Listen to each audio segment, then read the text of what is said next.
Ya, kalau sebelumnya tadi saya mengajarkan cara menghitung beta, itu kita bisa mengambil data dari third party provider, misalnya dari Financial Times atau dari Yahoo Finance ya. Namun di sini saya juga ingin mengajarkan bagaimana cara menghitung beta secara manual menggunakan data pergerakan saham yang bisa kita download ya. Misalnya data seperti ini dulu kita bisa mendownload secara gratis dari Yahoo Finance. Tapi sekarang ini Yahoo Finance sudah dibuat berbayar, jadi kita nggak bisa mendownload data pergerakan saham misalnya 1 tahun terakhir, 3 tahun, 5 tahun, atau 10 tahun terakhir. Nah, ini sedikit menyulitkan. Namun setelah saya cari-cari, ternyata kita masih bisa memperoleh data pergerakan saham dari www.investing.com. Dari sini kita bisa memperoleh data tidak hanya data pergerakan saham suatu perusahaan, tapi kita juga bisa memperoleh data pergerakan ya indeks harga gabungan saham ya atau indeks harga saham gabungan IHSG, baik itu yang di Indonesia atau di negara-negara lain. Misalnya ini contohnya saya mengambil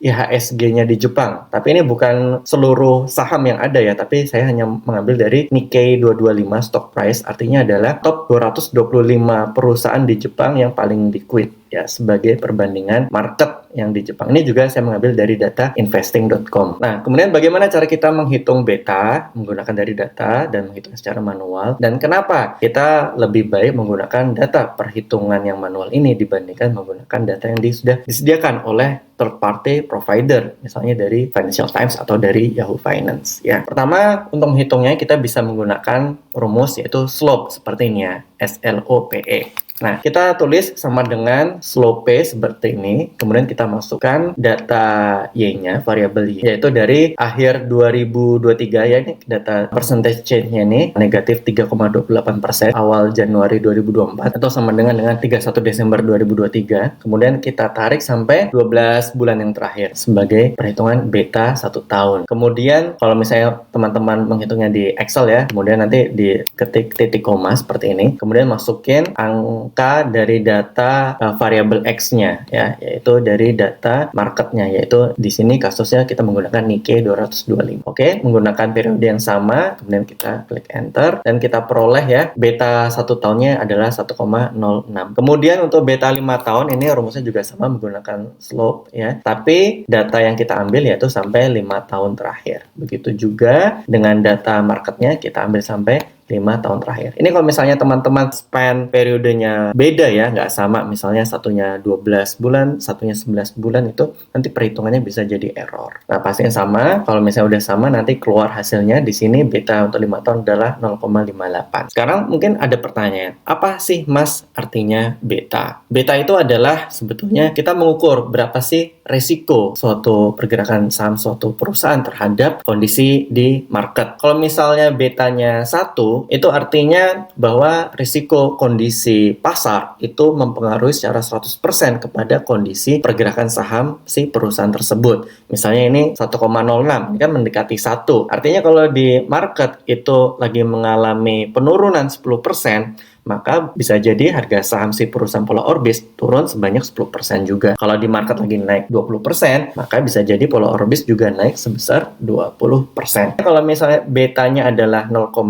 atau separuhnya, nah dibalikin ke kasus tadi, misalnya market naik 20%, berarti Pola Orbis naiknya hanya separuhnya aja, jadi 10% saja. Tapi kalau market jatuh 10%, Pola Orbis jatuhnya hanya separuhnya, yaitu misalnya 5%, kayak gitu. Pertanyaan berikutnya, kenapa kalau misalnya menggunakan data beta dari third party provider kayak misalnya Financial Times atau Yahoo Finance ini tidak direkomendasikan? Karena kita ketika mengambil data beta ini, kita tidak tepat pada tanggal 31 Desember 2023 atau 1 Januari 2024. Misalnya waktu kita melakukan analisis ini, kita melakukan analisisnya di bulan November atau Desember 2024, yang mana itu sudah ada perbedaan waktu 11 atau sekitar 12 bulan. Nah, sedangkan angka Financial Times dan Yahoo Finance ini dilakukan secara real time. Jadi bisa jadi beta 1 tahun ini bukan beta di akhir 2023 kemudian 1 tahun ke belakangnya, tapi beta per tanggal kita melihat di website sampai 12 bulan ke belakang, yang mana itu tidak seakurat kalau misalnya kita hitung berdasarkan data aktual ya untuk beta 1 tahun ke belakang dengan beta 5 tahun ke belakang. Kemudian jika ada pertanyaan berikutnya, apa perbedaan beta 1 tahun dan beta 5 tahun dan kenapa kita menghitung menggunakan metode Bloomberg, menggabungkan antara beta 1 tahun dengan beta 5 tahun. Pertama, beta 1 tahun itu kurang lebih menggambarkan kondisi perusahaan, covariance-nya dengan kondisi market itu yang paling update. Bisa jadi kondisi 1 tahun terakhir itu adalah kondisi yang paling valid untuk menggambarkan proyeksi perusahaan ke depannya dibandingkan menggunakan beta 5 tahun atau 10 tahun yang terakhir, karena biasanya yang kejadian di masa lalu itu sudah tidak relevan dengan apa yang terjadi di waktu-waktu dekat kemarin, kayak gitu misalnya. Tapi dalam metode Bloomberg itu disarankan tetap mengkalkulasi, yaitu menggabungkan antara 2/3 diambil dari beta 1 tahun dan 1/3 dari beta 5 tahun. Karena menurut para analis di Bloomberg bahwa apa yang terjadi di perusahaan, di market biasanya selalu berulang setiap 5 tahun sekali. Maka bisa jadi apa yang terjadi di 5 tahun yang lalu akan terjadi di 5 tahun ke depan. Oleh karena itu, analisis beta 5 tahun yang lalu tetap dimasukkan dalam perhitungan beta di sini yang menjadi dasar valuasi.